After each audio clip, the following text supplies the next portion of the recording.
రండి, పాల్గొనండి, దైవ దీవెనలు పొందండి. సిలువను గూర్చిన వార్త నశించుచున్న వారికి వెర్రితనము కాని రక్షింపబడుచున్న మనకు దేవుని శక్తి. 1 కొరింథీ 1:18 యునైటెడ్ పీపుల్స్ ఫెలోషిప్ UPF నిర్వహించు సిలువ ధ్యానములు 40 రోజుల ఉపవాస ప్రార్థనలు. తేదీలు 2024 ఫిబ్రవరి 19వ తారీఖు నుండి మార్చి 29వ తారీఖు వరకు. సమయం ఉదయం 4 గంటల నుండి ఉదయం 7 గంటల వరకు. స్థలం centenary Baptist church, clock tower దగ్గర, సికింద్రాబాద్. వివరములకు 9550504718 9030757571 నంబర్లను సంప్రదించగలరు. దూర ప్రాంతముల వారు సిలువ ధ్యానములలో యూట్యూబ్, ఫేస్బుక్ మరియు జూమ్ ప్రత్యక్ష ప్రసారం ద్వారా పాల్గొనవచ్చును. Zoom meeting ID 9550504718 passcode 7777. గమనిక, రామ్నగర్ ఈ సేవ నుండి సెంటినరీ బాప్టిస్ట్ చర్చ్ సికింద్రాబాద్ వరకు బస్సు సౌకర్యం కలదు. అందరికీ ఆహ్వానం. ఆహ్వానించువారు ప్రభువు దాసురాలు జాయ్ చెరియన్ గారు, వ్యవస్థాపక అధ్యక్షురాలు మరియు సీనియర్ పాస్టర్ UPF హైదరాబాద్. సిలువ కార్యములని 10 ప్రసంగాలు చేసినాను. మరి క్రొత్తగా ఒకవేళ మీరు యూట్యూబ్లో ఈ మాటలు వింటే, మరి మీ కొరకు ఇంతవరకు నేను బోధించిన కార్యాలు మరొకసారి ఆ లిస్ట్, ఆ పట్టిక చదవాలని నేను ఆశిస్తున్నాను. మీరు యూట్యూబ్కి వెళ్తే అన్ని ప్రసంగాలు కూడా భద్రపరిచి ఉన్నాయి. మరి ప్రతిది కూడా మీరు నిదానించి సిలువ తట్టు చూస్తే మీ యొక్క కట్లన్నీ తెగిపోతాయి, మీ రోగాలన్నీ వదిలిపోతాయి. దేవుడు మీకు దాచించిన మేళ్ళం విడుదల చేస్తాడని నమ్ముతున్నాను. సిలువలోనే మన శక్తి దాగి ఉందని నేను చెప్పగలను. అయితే ఈ శీర్షికలో 12 ప్రసంగాలు అందించాలని ప్రభు నన్ను ప్రేరేపించినాడు. 10 ప్రసంగాలు అందించినాను. సిలువ కార్యములలో మొట్టమొదటి ఇంప్యూటేషన్, అపవాదము, ఆరోపణలు సిలువలో కొట్టివేయబడింది. రెండవది ప్రొపిషియేషన్, పాప ప్రాయశ్చిత్తం. మూడవది అటోన్మెంట్, పాప పరిహారము. నాలుగవది జస్టిఫికేషన్. నేను చేసిన ప్రసంగాల టైటిల్స్ చెప్తున్నాను. జస్టిఫికేషన్, సమర్థన లేక న్యాయీకరణ.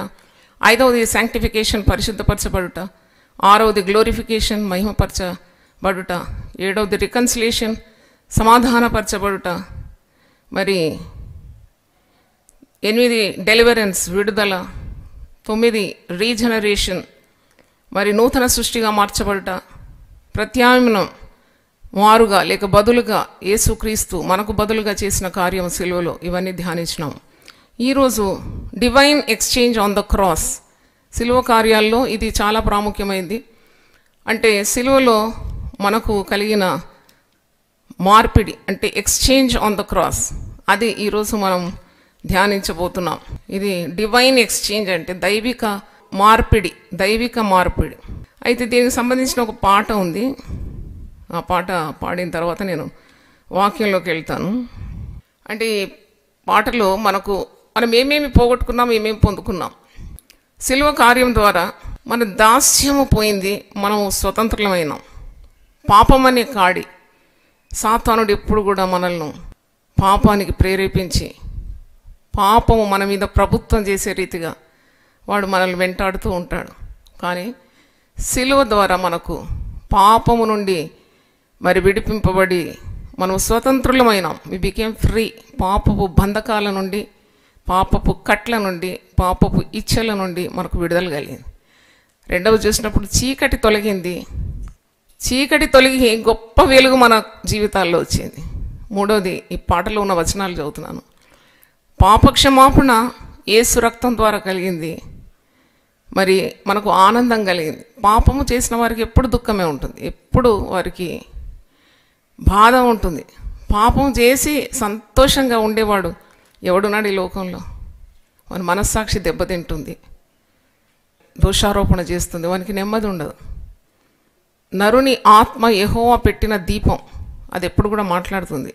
ఆ మనస్సాక్షి విరుద్ధంగా చేసి వాళ్ళు పతనమైపోవడమే మనం చూస్తాం. కాబట్టి పాపక్షమాపణ మనకు సిలువలో కలిగింది, మనకు ఆనందం కలిగింది. పైగా పాపం పోయి మనకు పరమానందం ప్రభువులో కలిగింది. అలాగే యేసు రక్తము మనల్ని ప్రతి విధమైన పాపం నుండి, దుర్నీతి నుండి విడిపించింది. మనం శాపగ్రస్తులము, ఎందుకంటే ఆదామవ్వల పాపం మన మీద ఉంది. ఆ శాపాన్ని తొలగించి అబ్రహాంకి ఇచ్చిన ఆశీర్వాదాలన్నిటికీ వారసత్వం పొందుకున్నాం. అలాగే సిలువ రక్తం ద్వారా సైతాను ఓడిపోయింది. సైతాను ఓడి దేవుని బిడ్డల గొప్ప విజయం కలిగింది. మన శారీరకమైన రుగ్మతలు కూడా యేసు రక్తం చేత మనం విడుదల పొందుతున్నాం. యెషయా 53:5లో ప్రతి వ్యాధి కూడా, ప్రతి రోగం కొరకు యేసు విలువ కట్టినాడు. అందుకే ఆయన పొందిన దెబ్బల చేత మనకు ఏం కలుగుతుంది? స్వస్థత కలుగుతుంది. ఇది దేవునికి కాని పని అని ఎప్పుడు అనుకోకూడదు. Every disease, every sickness Jesus can heal. Jesus can heal. యేసు శక్తిని మించిన ఏ రోగం లేదు. అందుకే ఆయన ఒక మూల్యం చెల్లించినాడని నమ్మాలి. నీకు బీపీ కానీ, షుగర్ కానీ, థైరాయిడ్ కానీ, అంటు రోగం కానీ, మహమ్మారి రోగం కానీ, ఇవన్నీ కూడా నీ విశ్వాసం చేత నీవు విడుదల పొందుతున్నావు. దేవునికి స్తోత్రం. దైవిక మార్పిడి, divine exchange on the cross. కల్వరిలో దైవిక మార్పిడి, divine exchange on the cross. మరి మనకు తెలుసు, అనేక ప్రసంగాలు విన్నాము, Jesus was punished that we might be forgiven. అంటే యేసుక్రీస్తు ఎందుకు అటు పటుబాధలు పడినాడు సిలువలో? ఎందుకు అలాగ ఆకాశాన్ని భూమికి మధ్యలో వేలాడుతూ మరి తుంటరులంతా ఆయనను పట్టి, కట్టి, కొట్టి, హింసించి, నిందించి, ఉమ్మి, హురడాలతో వీపు దున్ని, తల మీద ముండ్ల మక్కటం అమర్చి, చేతులకు బలమైన మేకులు దిగగొట్టి, కాళ్లకు బలమైన మేకుతో సిలువకు కొట్టి, మరి ఉండ్ల మొక్కటం అమర్చి అలా వేలాడ చేసినారు. ఎందుకు అన్నప్పుడు మనం అనేక ప్రసంగాలు మనం వింటున్నాం. మనకు పాప క్షమాపణ కలగడానికి యేసు ప్రభు తన ప్రాణం అర్పించినాడు. ఆయనే అపరాధ పరిహారార్థ బలిగా సర్వలోక పాప నిమిత్తం ఆయన తన్ను తాను అర్పించుకున్నాడని, ఒక అర్పణగా అర్పించుకున్నాడని. ఎందుకు అన్నప్పుడు మొట్టమొదటిది మనకు పాప క్షమాపణ కలగాలంటే యేసుక్రీస్తు సిలువలో మన కొరకు బలి కావాలి. ఎందుకంటే రక్త ప్రోక్షణ లేకుండా పాప క్షమాపణ లేదు. First benefit out of this divine exchange, ఈ దైవిక మార్పిడిలో మన పాపాలన్నీ కూడా ఆయన తన మీద వేసుకున్నాడు. తన నీతిని, తన పరిశుద్ధతను, తన విమోచనను, తన జ్ఞానాన్ని మనకు అనుగ్రహించినాడు. అందుకే క్రీస్తే నా నీతి, క్రీస్తే నా విమోచన, క్రీస్తే నా పరిశుద్ధత, క్రీస్తే నా జ్ఞానం అని పౌలు భక్తుడు అంటున్నాడు. He took all our sins on himself.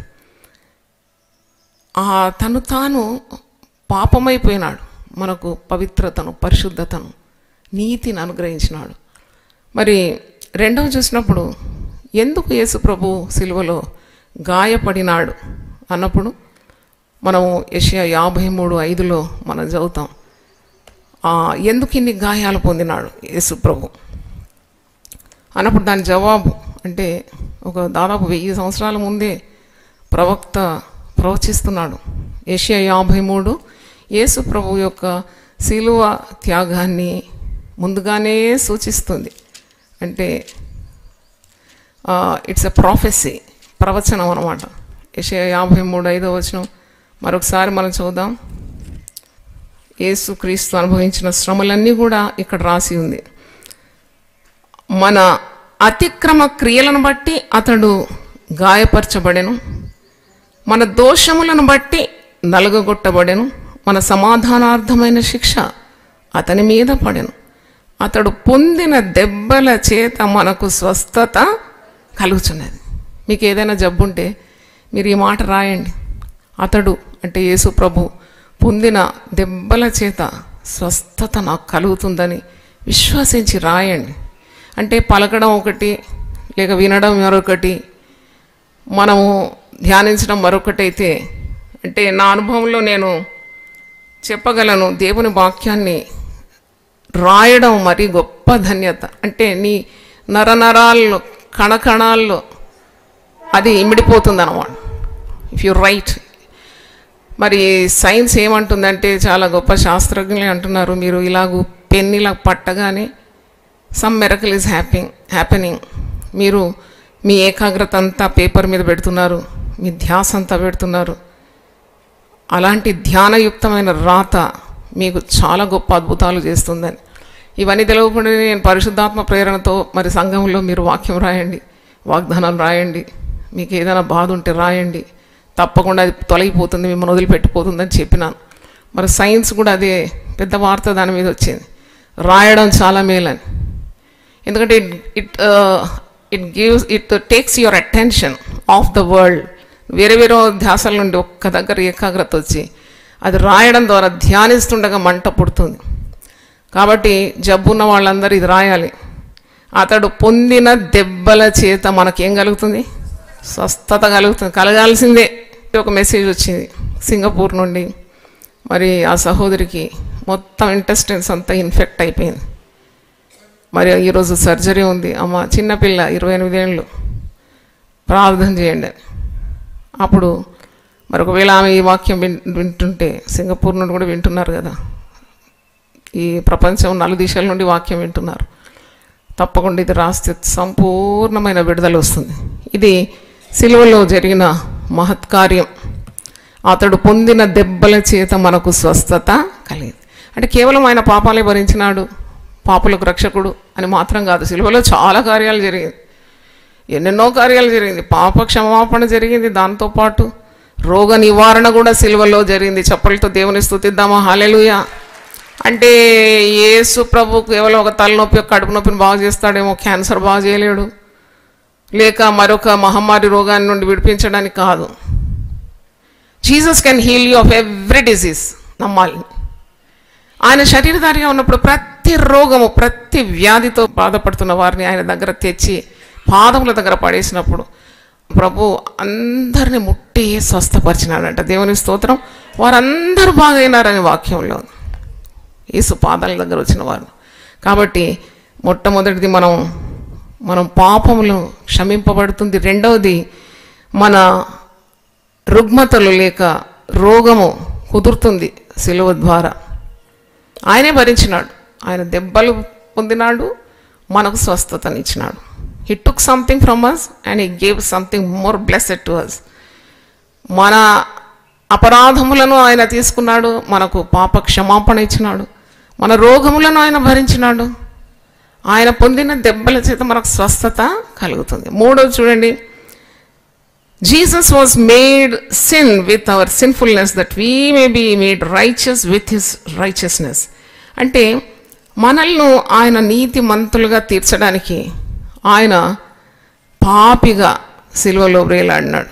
మరి మీకు జ్ఞాపకం చేస్తాను, 2 కొరింథీ 5:21. మాటి మాటికి ఒక వాక్యం తీయడం ద్వారా మీరు కంఠపాఠంగా నేర్చుకుంటారని నా భావం. 2 కొరింథీ 5:21. ఎందుకనగా మనం ఆయన యందు దేవుని నీతి అగునట్లు పాపమెరుగని ఆయనను మన కోసము పాపముగా చేశాను. He was made sin. He doesn't know sin. He has no guilt, no sin in him. నాలో పాపం ఉన్నదని మీరు ఎవరైనా నిరూపించగలరా అని ఒకసారి ప్రభు అడుగుతాడు. Who can prove that Jesus has sin? Because he was sinless. పాపమే లేని పాపరహితుడు. సిలువలో మన కొరకు మరి ఆయన పాపముగా చేయబడినాడు, మనకు తన నీతి అందించినాడు. ఎందుకనగా మనం ఆయన యందు దేవుని నీతి అగునట్లు, అంటే he imparted righteousness to us, took away all our sin on him. అంటే నీకు పవిత్రత, పరిశుద్ధత, నిష్కళంకత లేక నీతి కావాలంటే సిలువ తట్టు నిదానించి చూడాలి. ఆనాడు ఇత్తడి సర్పం మోషే మరి ఎత్తిపట్టి ఇశ్రాయేలు అందరూ ఆ ఇత్తడి సర్పాన్ని చూసినప్పుడు వారు పాము కాటు విషయం నుండి విడిపింపబడతారన్నారు కదా. అందుకే మీరు క్రొత్త నిబంధనలు చూసినప్పుడు, అది ఇంకో ప్రసంగం, యోహాను సువార్త 3:14, మనుష్య కుమారుడు ఎత్తబడతాడు. ఆ మనుష్య కుమారుని చూచిన వారందరూ కూడా మరి తప్పకుండా విడుదల పొందుతారని యోహాను సువార్త 3వ అధ్యాయము 14వ వచనం ఒకసారి మీకు గుర్తు చేయాలి. జాన్ 3:14. మోషే సర్పమును ఎలాగ ఎత్తెను అలాగే అరణ్యములో మోషే సర్పమును ఎలాగ ఎత్తెను అలాగే విశ్వసించు ప్రతివాడును నశింపక ఆయన ద్వారా నిత్య జీవం పొందినట్లు మనుష్య కుమారుడు ఎత్తబడి.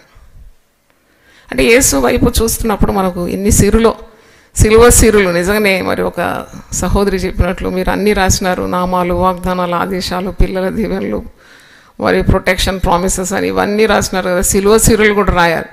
తప్పకుండా ఆ చిన్న పుస్తకం కూడా రాయబడాలని మీరు ప్రార్థించండి. ఎన్ని సిరులు దాగి ఉన్నాయి సిలువలో. అందుకే సిలువను గూర్చిన వార్త ఇతరులకు ఎలాగుంది? వెరితనంగా ఉంది. కానీ రక్షింపబడుతున్న మనకు అది ఎలాగుంది? దేవుని శక్తి. హల్లెలూయా. నాకు అనిపిస్తుంది సిలువ ధ్యానాలని 40 రోజులు సరిపోతుందా? కాదు. ప్రతిరోజు ఒక 10-15 నిమిషాలన్నా సిలువ తట్టు చూస్తే ఎంత శక్తి ఉద్భవిస్తుంది. How powerful we become when we stare at the cross.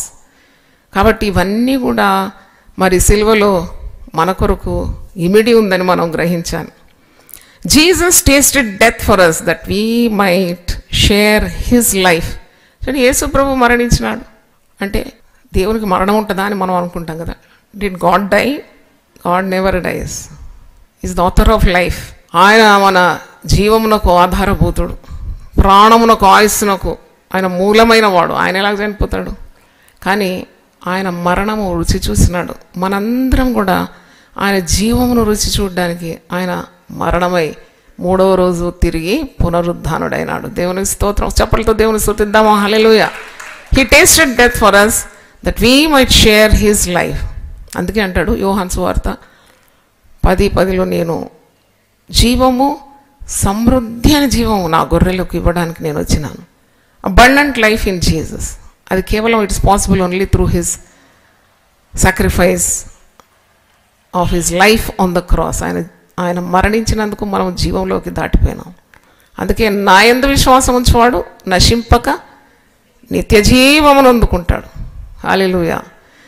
5వది చూసినప్పుడు, Jesus was made A curse that we might receive the blessing. అసలు సిలువ ఎవరెక్కుతారు? ఆ రోమా ప్రభుత్వం వాళ్ళు సిలువ ఒక శాపగ్రస్తంగా చేస్తారు. Cross is considers as curse. బందిపోటు దొంగలు, దుర్మార్గులు, హత్యాకారులు అంటే చాలా దుర్మార్గులనే సిలువను ఎక్కిస్తారు. అదొక శాపగ్రస్తమైంది సిలువ. కానీ యేసు ప్రభు దాని మీద వేలాడి తన ప్రాణం అర్పించినందు ఇప్పుడు అందరూ గొంతు మీద కూడా వేసుకుంటున్నారు, మెడ మీద కూడా వేసుకొని తిరుగుతున్నారు కదా. It became so valuable because Jesus died on the cross. అయితే ఈ శాపగ్రస్తమైన ఈ సిలువను యేసు ప్రభు ఒక శాపగ్రాహిగా సిలువలో వేలాడినాడు.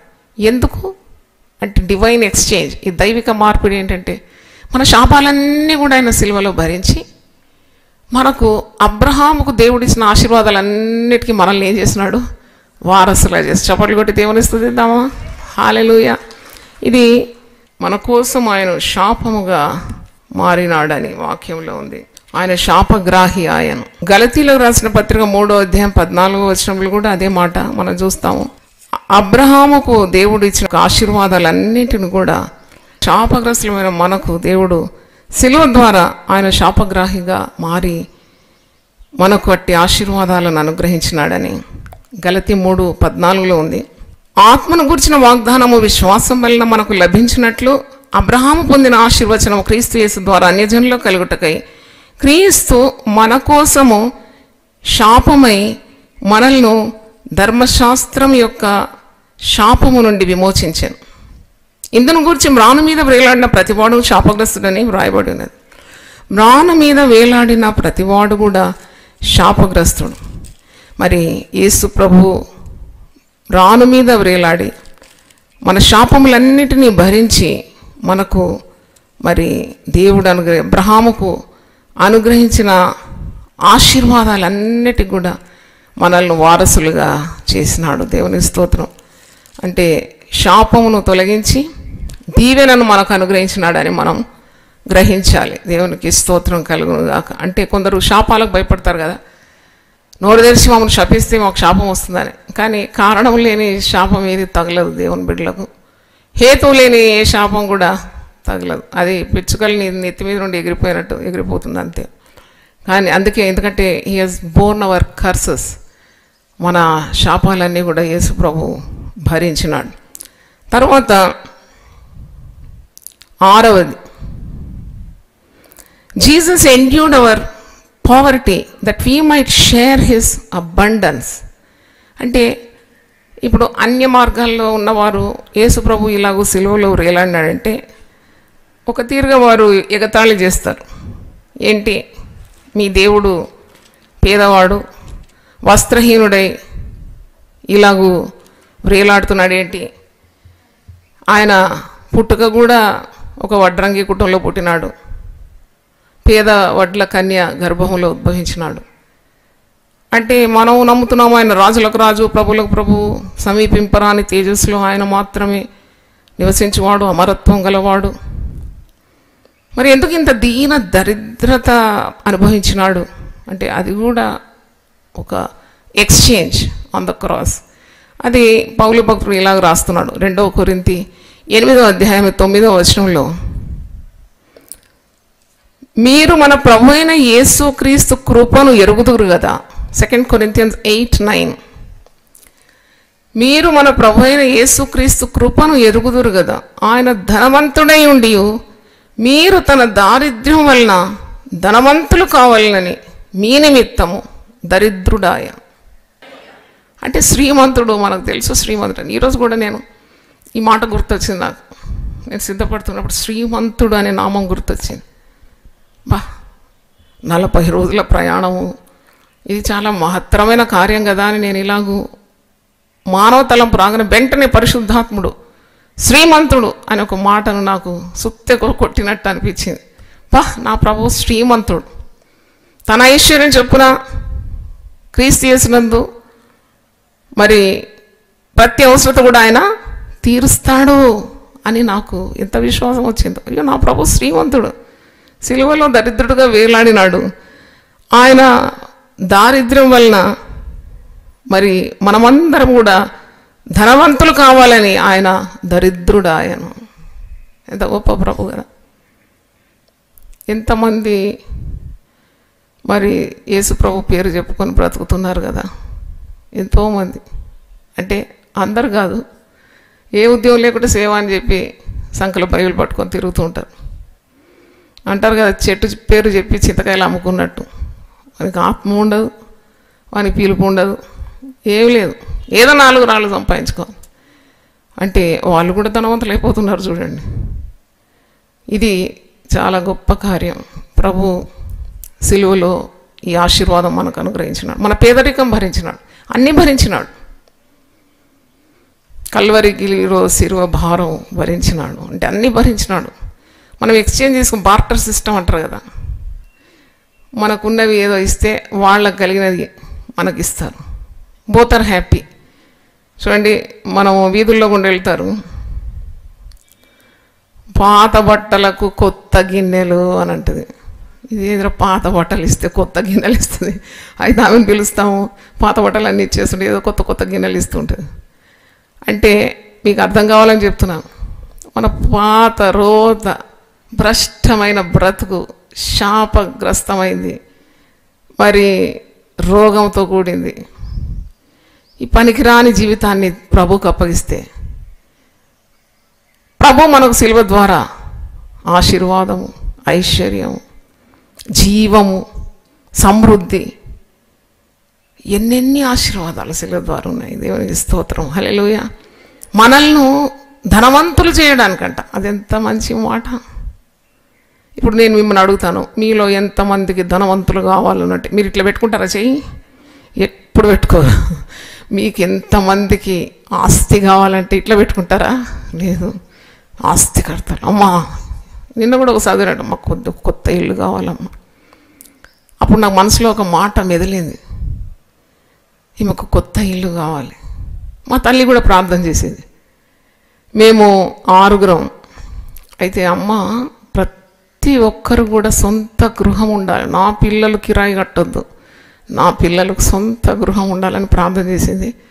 మాకు అందరికీ కూడా దేవుడు సొంత గృహాలు ఇచ్చినాడు. దేవుని స్తోత్రం, హల్లెలూయా. ఒకటి కాదండి, 2-3 ఇండ్లు ఇచ్చినాడు దేవుడు. దేవుని సన్నిధిలో నిలబడి చెప్పాలి కదా నేను. అంటే గొప్ప చదువులు ఇచ్చినాడు, గొప్ప ఉద్యోగాలు ఇచ్చినాడు, గొప్ప గృహాలు ఇచ్చినాడు. అంటే చూడండి, ఎప్పుడైనా క్రీస్తు మహిమ శక్తి మనం రుచి చూస్తే ఎంత గొప్పది అనిపిస్తుంది నాకు. అప్పుడు నిన్నటి రోజు నాకు ఆ మాట గుర్తొచ్చింది. ఏంటంటే, పాపం సహోదరి సొంత గృహం కావాలని అడుగుతుంది కదా. వెంటనే, నక్కలకు బొరియలున్నాయి, ఆకాశ పక్షులకు గూళ్ళున్నాయి, మనిషి కుమారునికి తలవాల్చటకైనను స్థలము లేదు. ఎందుకు అంత దరిద్రత? యేసుప్రభు ఈ లోకంలో ఉన్నప్పుడు ఒక పెద్ద మహల్ కట్టుకొని నేను యేసుప్రభువును, నేను దైవ కుమారుని అని కొద్దిగా కోటు బూట్ వేసుకొని కొద్దిగా స్టైల్గా ఎందుకు లేడు అనిపిస్తుంది. మరి భూప్రజలందరూ ఆయన వశంలో ఉన్నారు. సర్వభూమి ఆయనది కదా, భూమి దాని సంపూర్ణతయు ఆయనదే. అయినా కానీ ఆయన ఎందుకు అనుభవించినాడు ఆ పేదరికం? పన్ను కట్టడానికి కూడా డబ్బు లేదాడు. పేదరితో అంట పోయి ఆ చేపను పట్టుకో, దాంట్లో ఉన్నది షెకేలు పన్ను కట్టి. అంటే ఆయన ఈ లోకానికి వచ్చింది ఏదో ధనం కూర్చుకోవడానికి కాదు. భూమి మీద మీరు ధనం కూర్చుకోవద్దు అంటాడు. అంటే ఎందుకు వచ్చినాడు మరి యేసు ప్రభు? ఆయన ధనవంతుడై ఉండి అంటే ఆయనకి ఏమీ తక్కువ లేదు.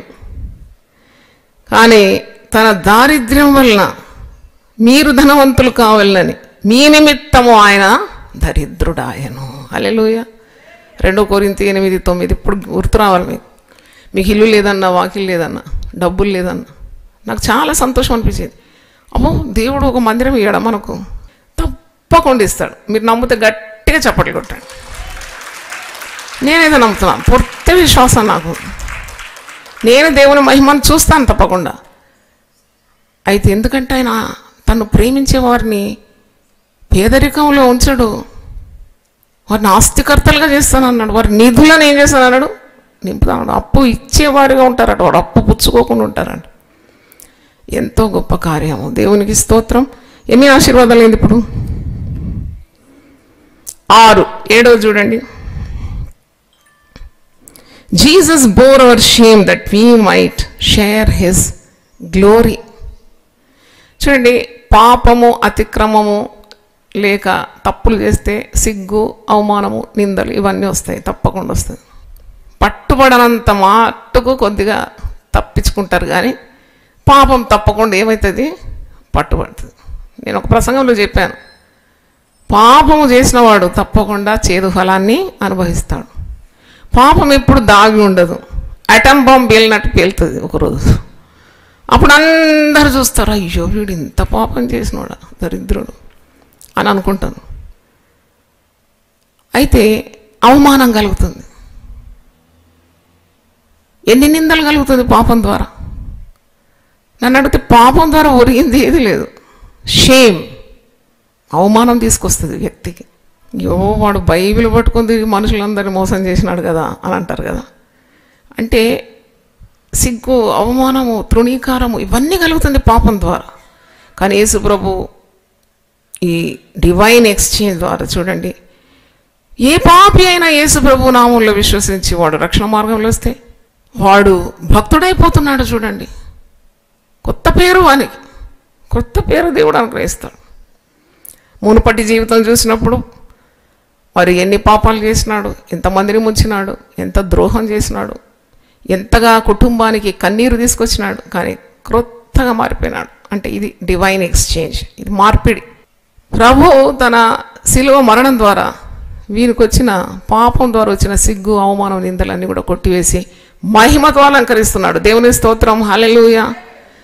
God is honouring him. అంటే ఒక క్రొత్త పేరు, క్రొత్త బిరుదు. ముందు ప్రిఫిక్స్లు, సఫిక్స్లు పెట్టుకొని సో అండ్ సో అని అంటారు కదా. కానీ ప్రతి ఒక్కరికి కూడా పాత రోత జీవితం ఉంటుంది. అది యేసు రక్తం ద్వారా, సిలువ ద్వారానే వారికి ఆశీర్వాదం వచ్చింది. God has turned their shame into glory. చప్పట్లు కొట్టి దేవుని స్తుతిద్దాం. హల్లెలూయా. 7 కార్యాలు ధ్యానించినాము. 8వది, మరి యేసు ప్రభు తృణీకారం పొందినాడు. అందరూ ఆయన తృణీకరించినారు. He experienced rejection on the cross. శిలువ దగ్గర ఉండడానికి కూడా వారికి శక్తి లేకుండేది కదా శిష్యులకు. 3.5 సంవత్సరాలు ఆయనతో కలిసి తిరిగి మంచిగా దొరికిందంతా అనుభవించినారు. యేసు ప్రభుతో ఉంటే ఇంకా ఏం తక్కువ ఉంటుంది? అన్నీ అనుభవించినారు. ఆయన ప్రేమను అనుభవించినారు, ఆయన శక్తిని అనుభవించినారు. ఆయన అన్ని అద్భుతాలు చేస్తుంటే మనమైతే చూడలేదు, కానీ వీరంతా అద్భుతాలు చూసినారు. అయినా సిలువ దగ్గర నిలబడడానికి వారికి శక్తి లేకుండేది. They rejected him. అంటే వారు పారిపోయినారు. అక్కడ సిలువ దగ్గర ఎవరున్నారు అన్నప్పుడు కేవలం కన్న తల్లి, ఆ యేసు రొమ్మున ఆనుకున్న శిష్యుడు, అతను కూడా పోయి తిరిగి వస్తాడు. అంటే కొంతమంది స్త్రీలు తప్ప అక్కడ ఎవరు లేరు. ఎందుకంటే వారికి కూడా భయం, ప్రాణభయం. యేసును అనుకరించిన వారికి కూడా అదే గతి పడుతుందనే భయం ఉంది. మరి he was rejected of men. అది కూడా యెషయా 53లో మనం ఉంది కదా, ఆయన తృణీకరించినారు. ఆయన వ్యసనాక్రాంతుడైనాడు, దుఃఖాక్రాంతుడైనాడు, వ్యాధిని అనుభవించిన వానిగా అందరూ ఆయనను తృణీకరించినారు. కానీ ఆ తృణీకారము పొందినాడు. మనం యేసు నామమందు విశ్వసించి యేసు వలె జీవించినప్పుడు మనకు ఎంత ఘనత, మరి ఎంత acceptance instead of rejection. Jesus experience rejection and you get acceptance. ప్రభు పేరట వచ్చేవాడు స్తుతింపబడును గాక. ఎవరైనా ప్రభు పేరట వస్తే వెంటనే వారికి పరిచర్య చేయడానికి ఎంత సిద్ధంగా ఉంటాం. నీళ్ళు అందిస్తాం, ఆహారం పెడతాం. అరే ప్రభు పేరట వాడు సేవ చేస్తున్నాడు కాబట్టి మా ఇంటికి రా బ్రేక్ఫాస్ట్ తిను, భోజనం చేయి అంటే ఇది నీకు ఈ ఘనత వచ్చింది, ఈ యాక్సెప్టెన్స్ అనేది వచ్చింది సమాజంలో కానీ ఎక్కడైనా అంటే నీకు బదులుగా నువ్వు చేసిన పాపాలకు బదులుగా యేసు ప్రభువే శిలువ మీద తృణీకారము పొందినాడు. దేవునికి స్తోత్రం, హల్లెలూయా. సేవా పిలుపు పొంది అడుగు పెట్టిన దినాలు నాకు ఇంకా గుర్తుంది. అసలు ఎవ్వరు లెక్క పెట్టలే. నన్ను బ్యాంకు ఉద్యోగం పెట్టుకొని ఈమెకి ఏమైంది? I did not get support from anyone. I was rejected even from my own people in the family. What are you doing అని అన్నారు. ఏం చేస్తున్నావు నువ్వు? అప్పుడు బ్యాంక్ ఉద్యోగం ఉన్నది కదా, కాలు మీద కాలు వేసుకొని 4 పని మనుషులు పెట్టుకొని హాయిగా మహారాణిలాగా బ్రతకొచ్చు. ఏంటి నీకు ఇది అంటే ఏంటిది? సిల్వ ప్రేమ. నన్ను పిలుచుకున్నాడు ప్రభు, నేను ఆయన సేవ చేయాలి, ఆ ఉద్యోగం కూడా వదిలిపెట్టాలి, పుస్తకాల సేవ చేయాలి. బ్యాంక్ ఉద్యోగం ఎవరైనా పెడతారా? ఒక ఉద్యోగం దొరకాలంటే ఎన్ని పరీక్షలు రాయాలి, ఎన్ని రౌండ్స్ ఇంటర్వ్యూలు, ఇవన్నీ అయినాక బ్యాంక్ ఉద్యోగం దొరికినాక అది వదిలిపెట్టడం అంటే పిచ్చి కాకుంటే ఏంటి? ఒక దగ్గర బంధువు అంటున్నాడు నన్ను, అందరికీ చింతకాయ అంత పిచ్చి అయితే ఉంటుంది ప్రతి ఒక్కరికి, కానీ నీకు నిమ్మకాయ అంత ఉన్నది అన్నాడు. అయ్యా నిమ్మకాయ కాదు, నాకు పెద్ద పుచ్చపండు అంత లేకుంటే ఇంకేదో నాకు గుమ్మడికాయ అంత పిచ్చి ఉంటేనే నేను సేవ చేస్తాను అన్న. ఇప్పుడు ఆ పిచ్చి నాకు ఆనందమైంది, వారికి కూడా ఆనందమైంది. దేవుని స్తోత్రం, చప్పట్లు కొట్టి దేవుని స్తోత్రం. అయితే అంటే చూడండి, ఇట్టి తృణీకారము ప్రభు నామం నిమిత్తం మనం భరిస్తున్నాం, కానీ అది గొప్ప మహిమకు కారణంగా అవుతుంది. మరి ఇప్పుడు అటివారే చెప్తారు, మేము ఆమె బంధువులం, మాకు క్లోజ్ రిలేటివ్, లేక మా సో అండ్ సో అని చెప్పుకుంటారు. అంటే చూడండి, యేసు సిలువలో మరణించిన ప్రతిఫలంగానే మనకి ఇలాంటి యాక్సెప్టెన్స్, అంగీకారం ప్రజల్లో కలుగుతుంది. దేవుని నామానికి మహిమ కలుగునుగా. చూడండి, ఆయన ఒంటరిగా ఎందుకు వేలాడినాడు? బందిపోటు దొంగల మధ్యలో వేలాడినాడు. He was rejected of all people and he was nailed to the cross and hanged amidst that బందికోట్స్ అంటే బందిపోటు దొంగల మధ్యలో. అంటే నేరస్తులు వాళ్ళు, హంతకులు వాళ్ళు. యేసు తప్పు చేయలేదు. చూడండి, మళ్ళీ పవిత్రంగా పరిశుద్ధంగా ఉన్న ప్రభువును అలాగూ అక్రమం చేసే వారి మధ్యలో పెట్టి వ్రేలాడి చేసినారు. అంటే ఆ ఏకాంతత ఎంత అనుభవించినాడు ప్రభు. 4వ మాట, నా దేవా నా దేవా నీవు నన్నేలా చేయి విడిచితివి అంటే హౌ మచ్ లోన్లీనెస్. అది కూడా డివైన్ ఎక్స్చేంజ్లో అంటే దైవిక మార్పుల్లో ఆయన అలా ఏకాంతత అనుభవించి మనలందరినీ ఇలాగ సహవాసంలో, క్రీస్తు సహవాసంలో చేర్చుకున్నాడు. చప్పట్లు కొట్టి దేవుని స్తుతిద్దాం, హల్లెలూయా. చూడండి, సహవాస బలం ఎంత గొప్పది. అసలు యేసు ప్రభు సిలువలో మరణించకుంటే మనకెక్కడ ఉంటుంది సహవాసం, ఫెలోషిప్ ఎక్కడ ఉంటుందండి? యేసు స్వరక్తం ఇచ్చి సంపాదించిన సంఘంలో మనం అందరం ఏమై ఉన్నాము? సభ్యులమై ఉన్నాము. అడుగుతాను, మీకు మెంబర్షిప్ ఉందా అంట. అంటే సభ్యులం అనమాట. We enjoy the fellowship of co-believers. ఎన్ని బాధలు అనుభవించినా, ఒకవేళ వివాహం కాకుండా ఒంటరిగా అయిపోయి మరి ఎవరు లేరు, అన్నదమ్ములు లేరు, అక్కచెల్లు లేరు, తల్లిదండ్రులు చనిపోయినారు అంటే అట్టివారికి కూడా సంఘంలో ఎంత ప్రాధాన్యత ఇచ్చి ఎంతమంది వారిని ప్రేమించగలుగుతారు? వాళ్ళకి ఆ ఒంటరితనం కూడా వారు మర్చిపోతారు సహవాసంలోకి రాదని. అంటే ఇలా దైవికమైన సహవాసం మనకు సిలువ ద్వారానే లభించింది. ఆయన ఏకాంతంగా వ్రేలాడినాడు, మనల్ని ఆయన శరీరం అనే సంఘములో సభ్యులుగా చేసినాడు. హల్లెలూయా. హల్లెలూయా, హల్లెలూయా. తర్వాత 10వ చూసినప్పుడు our old man was put to death in him that the new man might come to be living in us. చూడండి, పాత పురుషుడు, పాత ప్రాచీన స్వభావము యేసుక్రీస్తు శిలువలో చూపిన మహాప్రేమ ద్వారా, కార్చిన రక్తం ద్వారా, అర్పించిన ప్రాణ బలియాగం ద్వారా మన పాత రోత స్వభావము వదిలిపోయి మనం నూతన సృష్టిగా మారుతున్నాం. క్రొత్త జీవము మనలోకి వచ్చింది. యేసు జీవము మనలో ప్రవేశించింది. అందుకే ఏ దేవుని మూలముగా పుట్టినవాడు పాపము చేయలేడు, క్రీస్తు బీజము వానిలో ఉన్నదని యోహాను తన పత్రికలో అంటున్నాడు. అంటే we were made new, brand new. మీరు అలాగుండి ఒక్కసారి ఆలోచించండి. యేసు ప్రభును నమ్మకం ముందు మీ జీవితం, ప్రాచీన జీవితం, పరిశుద్ధుడైన ప్రభువును రక్షకునిగా స్వీకరించిన తర్వాత మీ జీవితం ఎలాగో, బిఫోర్ అండ్ ఆఫ్టర్. కొన్ని ట్రీట్మెంట్స్, హెయిర్ ట్రీట్మెంట్, అవన్నీ అడ్వర్టైజ్మెంట్ చూస్తే బిఫోర్ బోడిగుండు, ఆఫ్టర్ ఎంత thick hair on the scalp. అంటే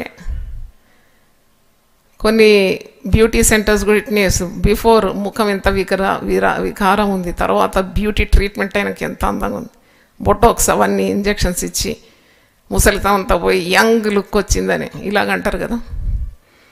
అయితే అంతకంటే గొప్పది మన ఆత్మలో గొప్ప సౌందర్యము క్రీస్తు శిలువ మరణం ద్వారానే కలిగింది. దేవుని స్తోత్రం.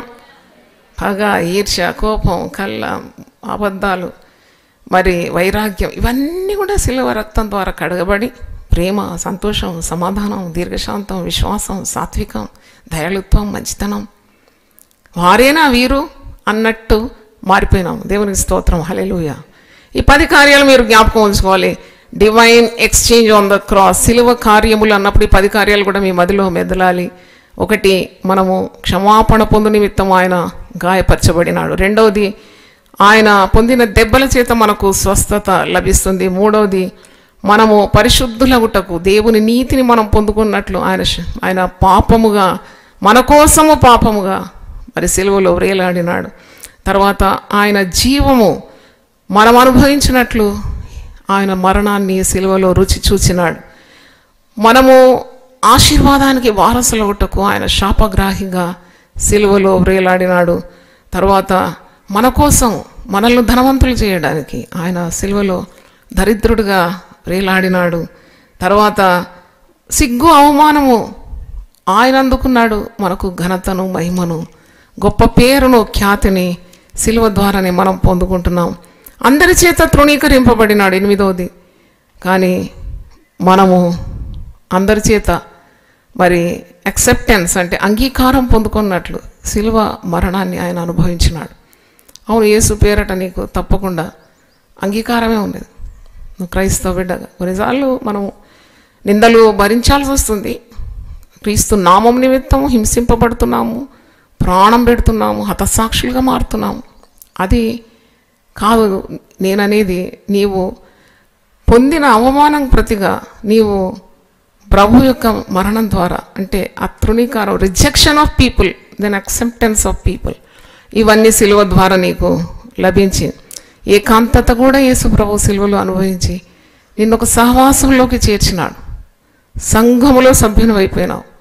అంటే సంఘం అనగా యేసు క్రీస్తు తన స్వరక్తం ఇచ్చి సంపాదించినాడు. సంఘం ఇప్పుడు కూడా విలువగలదు. అందుకే పాతాళ లోక ద్వారములు కూడా సంఘం ఎదుట నిలబడదంట. Gates of hell cannot prevail against the church. Church అంటే విశ్వాసుల గుంపు. చర్చ్ అంటే బిల్డింగ్ అనుకుంటాం మనం. ఇక్కడ ఎంతమంది ఉన్నారో అన్ని బిల్డింగ్స్ అన్నమాట. అన్ని ఒక్కొక్కరు కూడా దేవుని మందిరాలు. సంఘం అంత సమకూర్చబడితే విశ్వాసుల గుంపు సంఘం అనే పేరుతో ఉంది. ఈ సంఘాన్ని తన స్వరక్తం ఇచ్చి సంపాదించినాడని పౌలు భక్తుడు అపోస్తలుల కార్యం 20:28లో అంటాడు. స్వరక్తం ఇచ్చి సంపాదించిన సంఘాన్ని కాయుటకు మిమ్మును ఆయన కాపర్లుగా నియమించినాడు, కాబట్టి శ్రద్ధ కలిగి మీరు వారిని పాలించాలి అని అంటున్నాడు. 10వ చూసినప్పుడు ప్రాచీన స్వభావము మనం సిలువలో అప్పగించినాము. మరి ప్రభు మనకు నూతన స్వభావం ఇచ్చినాడు. అందుకే పౌలు ఏమంటాడు 2 కొరింథీ 5:17లో, ఎవడైనను క్రీస్తునందు ఉన్న ఎడల వాడు నూతన సృష్టి, పాతవి గతించెను. దేవుని స్తోత్రం, హల్లెలూయా. అందరూ ఒకసారి నిలబడితే ప్రార్థన చేస్తాను. యేసుని కొరకై ఇలా జీవించెద బాసురముగా నేనను దినము. యేసుని కొరకై ఇలా జీవించెద బాసురముగా నేనను దినము. దోషములన్నీ బాపెను మోక్ష నివాసము నా ప్రభు చేర్చెనుగా. యేసుని కొరకై ఇలా జీవించెద బాసురముగా నేనను దినము. నాశనకరమగు గుంటలో నుండి మోసకరం బగు ఊబి నుండి నాశతి నిలపై కేత్తెను నన్ను పిశాచి పదమును తొలగించెన్. యేసుని కొరకై ఇలా జీవించెద బాసురముగా నేనను దినము. పలు విధముల పాపంబును చేసితి వలదని త్రోసితి వాక్యమును. కరుణను బిలచెను కలుషము బాపెను సిలువయు నన్నాకర్షించెన్. యేసుని కొరకై ఇలా జీవించెద బాసురముగా నేనను దినము. అలయక సొలయక సాగిపోదును విలయగు నా ప్రభు మార్గములన్.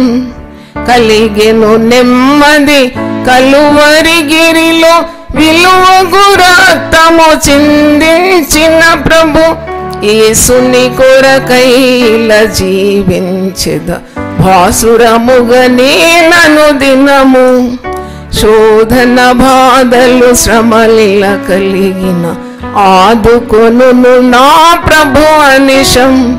వ్యాధులు లేములు మరణము వచ్చిన నాథుడి నా నిరీక్షణగున్. యేసుని కొరకై ఇలా జీవించెద బాసురముగా నేనను దినము.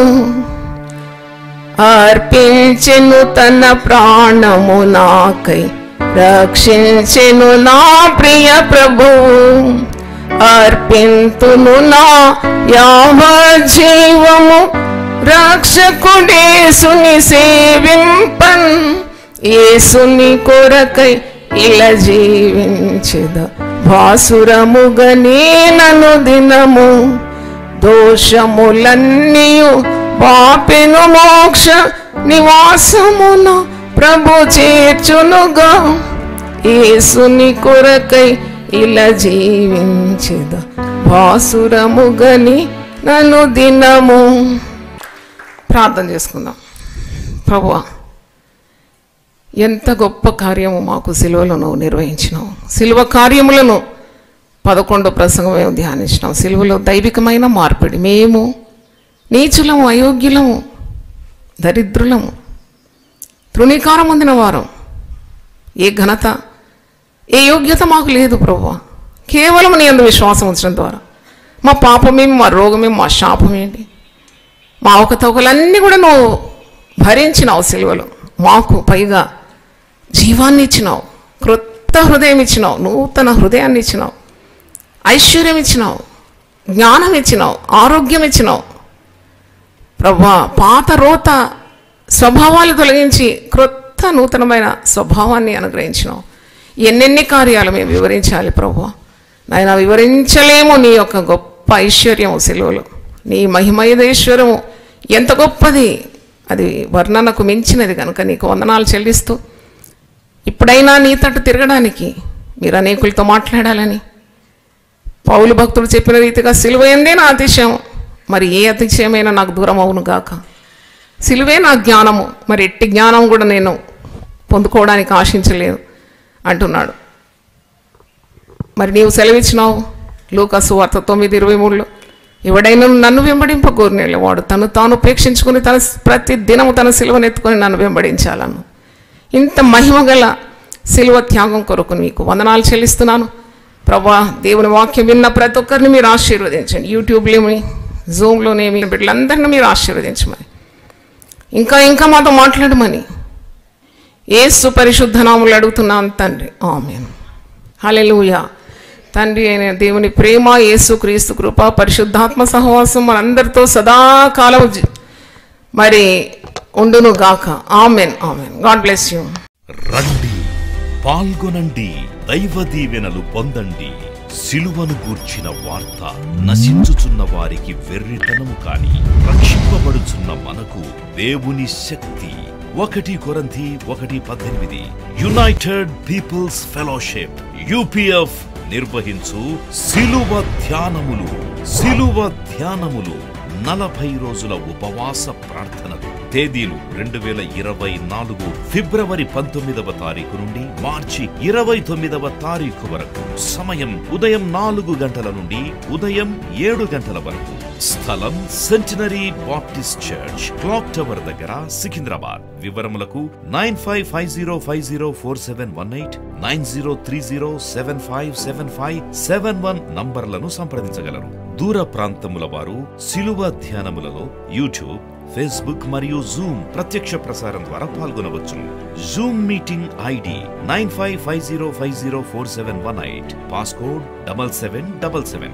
గమనిక, రామ్ నగర్ ఈ సేవ నుండి సెంటినరీ బాప్టిస్ట్ చర్చ్, సికింద్రాబాద్ వరకు బస్సు సౌకర్యం కలదు. అందరికీ ఆహ్వానం. ఆహ్వానించువారు ప్రభువు దాసురాలు జాయ్ చెరియన్ గారు, వ్యవస్థాపక అధ్యక్షురాలు మరియు సీనియర్ పాస్టర్ UPF హైదరాబాద్.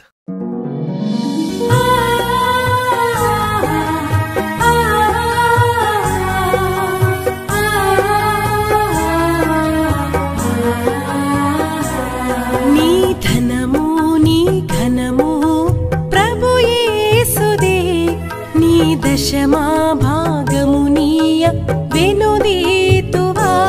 నీ ధనము నీ ఘనము ప్రభు యేసుదే, నీ దశమా భాగము నీయ వెనుదీతువా.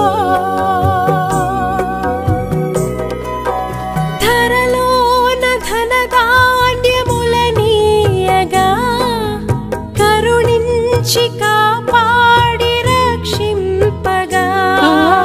ధరలోన ధనధాన్యములనీయగా కరుణించి కాపాడి రక్షింపగా.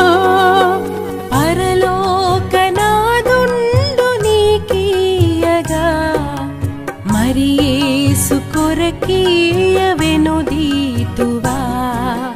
పరలోకనాథుండు నీకీయగా మరి యేసు కొరకీయ వెనుదీతువా. నీ ధనము నీ ఘనము ప్రభు యేసుదే, నీ దశమా భాగము నీయ వెనుదీతువా. పాడి పంటలు ప్రభువు నీకీయగా కూడు గుట్టలు నీకు దయచేయగా. పాడి పంటలు ప్రభువు నీకీయగా కూడు గుట్టలు నీకు దయచేయగా. వీడంగ ప్రభు యేసు నామంబును గడువేల ప్రభుకీయను క్రైస్తవా. వేడంగ ప్రభు యేసు నామంబును గడువేల ప్రభుకీయను క్రైస్తవా. నీ ధనము నీ ఘనము ప్రభు యేసుదే, నీ దశ